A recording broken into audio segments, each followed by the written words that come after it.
ये भी एक कौशल कलाओं में सर्वश्रेष्ठ कला है और किस तरह से अपने ईश्वर को, अपने भगवान को, अपने गुरु को प्रसन्न किया जाए, वह भाव चिंतन संगीत के माध्यम से और पूर्ण रूप से शरीर के हाव भाव के माध्यम से अपने आप को इष्ट के चरणों में अर्पित करना बहुत ही सुंदर कला इस बच्ची ने बताई और सब कुछ केवल और केवल संकल्प के माध्यम से ही इस तरह की हम सुस्थितियों तक पहुंच सकते हैं। और निरंतर निरंतर संकल्प तो आप नित्य प्रतिदिन लेते ही हैं। जब भी आप विशेष पर्व उत्सव पर पूजा करते हैं, जैसे जैसे मैं बताता हूँ कि आप साधना कार्यक्रम में आते हैं तो संकल्प तो आप लेते ही हैं, पर तो संकल्प के साथ उस संकल्प के प्रति विश्वास नहीं होता है कि मैं भीतर में यह इच्छा धारणा अपने गुरु के सामने, अपने भगवान के सामने समर्पित कर रहा हूँ और विश्वास नहीं होता है, तो फिर समर्पण का भाव भी नहीं आता है। और जब विश्वास और समर्पण नहीं आता है तो धीरे धीरे नकारात्मक स्थितियां अंतस्भाव में जागृत होने लगती है और समर्पणहीनता और विश्वासहीनता के फलस्वरूप धीरे धीरे हम अपने आप के प्रति भी आस्थाहीन से हो जाते हैं। हमारा स्वयं के ऊपर भी कोई तरह का कॉन्फिडेंस नहीं होता है या कोई तरह का अपने ऊपर भी नियंत्रण नहीं होता है। न तो हमारा नियंत्रण पूजा की तरफ रहता है, न ध्यान की तरफ, न कर्म की तरफ, न हम जो भी जीवन में अपनी विषमताओं दुखों को समाप्त करने के लिए चेतना प्राप्ति चाहते हैं, वह चेतना के प्रति हमारे भीतर में दृढ़ता नहीं आती है। इसी कारण से हमारे कार्य मनोरथ समय पर पूर्ण नहीं हो पाते हैं। और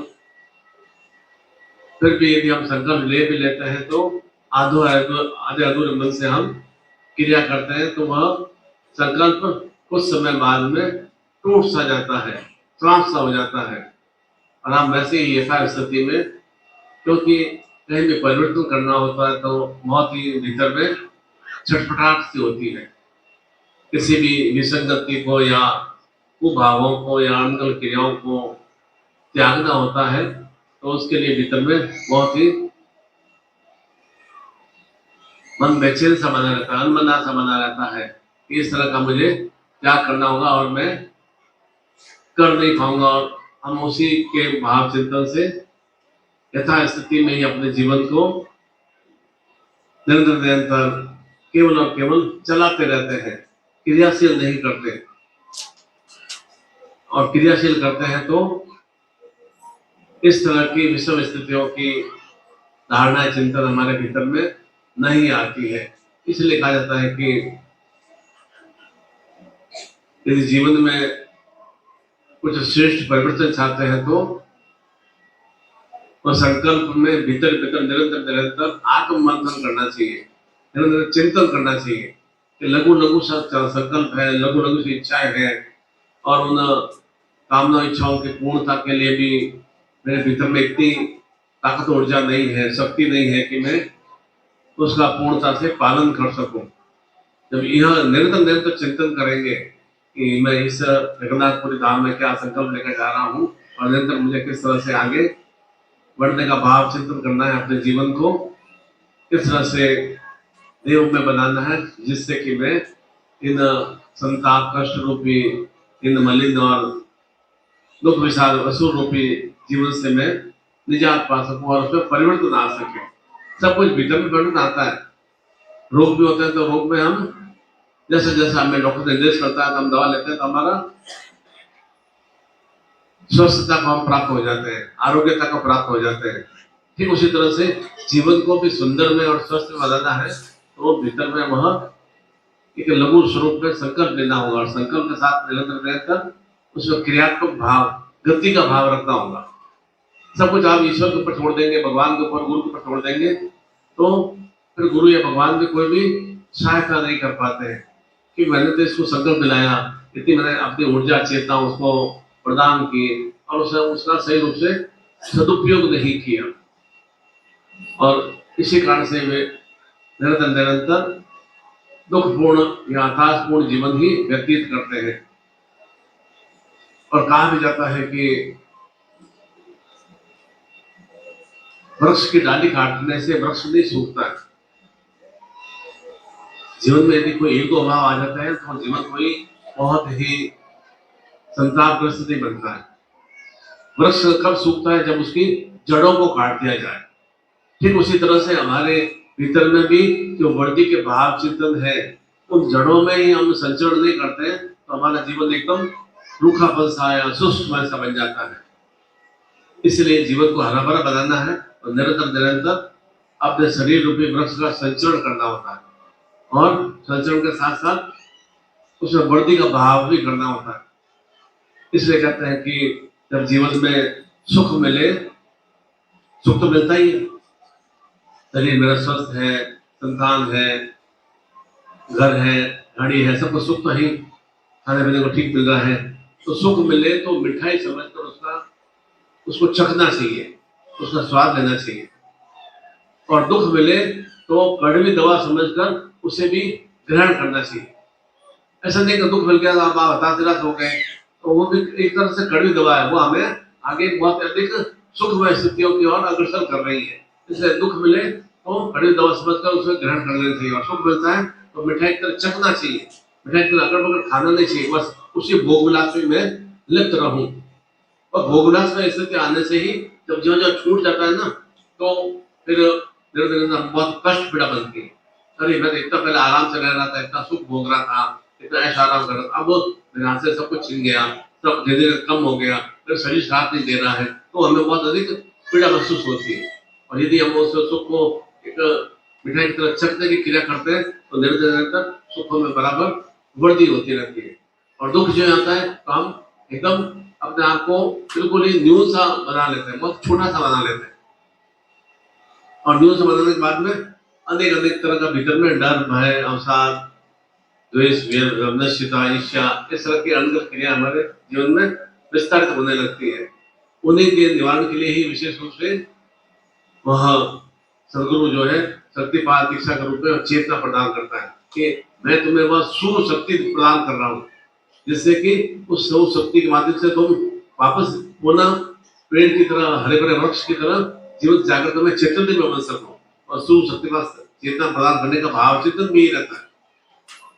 इसलिए निरंतर निरंतर अपने आप को सुश्रेष्ठ बनाने के लिए सब एक छोटे छोटे संकल्प है, बड़ा बड़ा संकल्प तो कुछ नहीं है, और छोटे छोटे संकल्प के माध्यम से किस तरह से हम उन श्रेष्ठताओं को प्राप्त कर सकते हैं। उस संकल्प बराबर निरंतर निरंतर गतिशीलता का भाव बना के रखना पड़ता है। निरंतर निरंतर आप गतिशील बने रखेंगे तब आपका शरीर स्वस्थ रहेगा। इस बच्ची को पूरे पूरे जो 12 तरह के सूर्य नमस्कार के पाठ होते हैं सब इस बात है। छोटी सी बच्ची ने कैसे एकदम किस तरह से छोटी 10 साल की बच्ची मुश्किल से है, और कैसे उसे अपने आप को इसमें पारंगत कर दिया। तो हम भी इस तरह से जो भी सूर्य नमस्कार के बाद जो संस्कार है उसको, जो चेतना भाव उसको हम निरंतर निरंतर जीवन में आत्मसात करें तो शरीर के भीतर में स्वस्थता तो रहती ही है, साथ साथ में जीवन में सही रूप से हम निरंतर कर्मशील बने रहते हैं, क्रियाशील बने रहते हैं। इतना 508 लोगों के सामने इतना नृत्य करना, आपको 2 मिनट की सिर्फ आ जाएगा, 2 मिनट बोलना है, आप हड़बड़ा जाएंगे। इस तरह के था एकदम बिल्कुल एकदम जीवन जागृत रूप में कैसे ऐसे बताया तरह से, तो इस तरह से हमारे भीतर में भी निश्चित रूप से अभी छोटे बच्चे कर सकते हैं तो हम भी कर सकते हैं। जन्म से ये सब नहीं सीखा है, जन्म से हम भी नहीं सीख जाते हैं, जन्म से वही आता भी सीख कर आते हैं,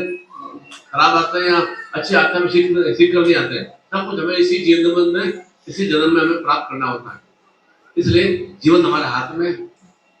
शरीर हमारे हाथ में, मन मेरे हाथ में और विचार मेरे हाथ में, और उन सबको किस तरह से एक सही दिशा की ओर अग्रसर करना है वह गुरु चेतना प्रदान करता है। उस चेतना को निरंतर निरंतर आत्मसात करते रहते हैं तो निश्चित रूप से जीवन में सब कुछ बेस्ट टू बेस्ट होता रहता है। और आप चिंतन करते हैं कि लोग क्या कहेंगे, जो ही आपके दिमाग में आ गया कीड़ा, लोग क्या कहेंगे, आप समझ लो आपने जीवन की पहली जो सफलता प्राप्त करनी थी उसमें आप फेल हो गए।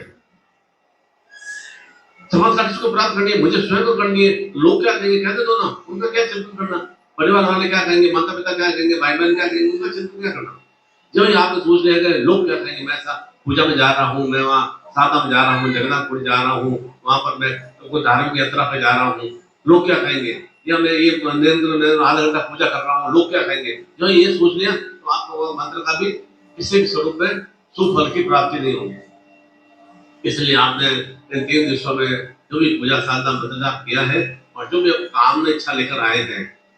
और कामना इच्छा आपकी परिपूर्ण हो तो संकल्प तो यहाँ प्रदान कर दिया जाएगा। पुनः आपको मैं एक निर्देश प्रदान करता हूँ, संकल्प में हमें दृढ़ रहना है। ऐसा नहीं